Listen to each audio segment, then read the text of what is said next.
اگر آپ کا گھر باہر سے 60 گز کا ہے تو وہ اندر سے بھی 60 گز کا ہوگا، اور اگر وہ باہر سے 120 گز کا ہے تو اندر سے بھی 120 گز کا ہوگا، اور اگر وہ اس سے زیادہ کا ہے تو اندر بھی اتنا ہی ہوگا جتنا باہر سے ہے۔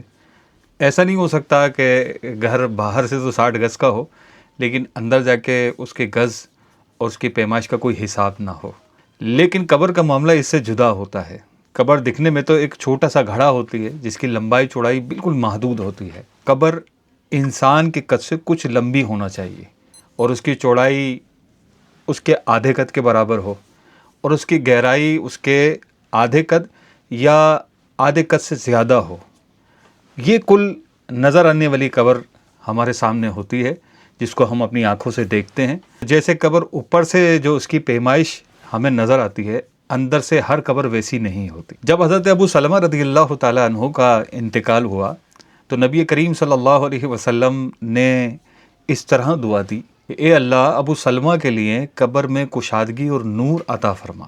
نبی کریم صلی اللہ علیہ وسلم کی دعا سے اتنی بات تو سمجھ میں آتی ہے کہ قبر کشادہ ہو سکتی ہے، قبر میں روشنی ہو سکتی ہے، جبکہ بظاہر قبر میں روشنی کا کوئی اہتمام نہیں کیا جاتا اور نہ ہی اس کی شرعاً اجازت ہے۔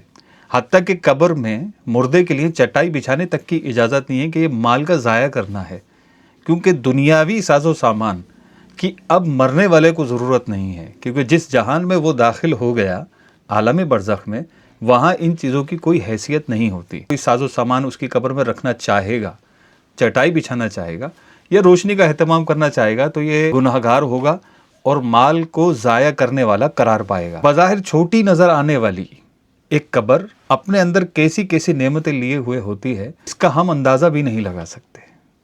نبی کریم صلی اللہ تعالی علیہ وآلہ وسلم نے ارشاد فرمایا، مومن اپنی قبر میں سبز ہریالے باغ میں ہوتا ہے، اس کی قبر 70 گز کشادہ کر دی جاتی ہے اور 14ویں کے چاند کی طرح روشن کر دی جاتی ہے۔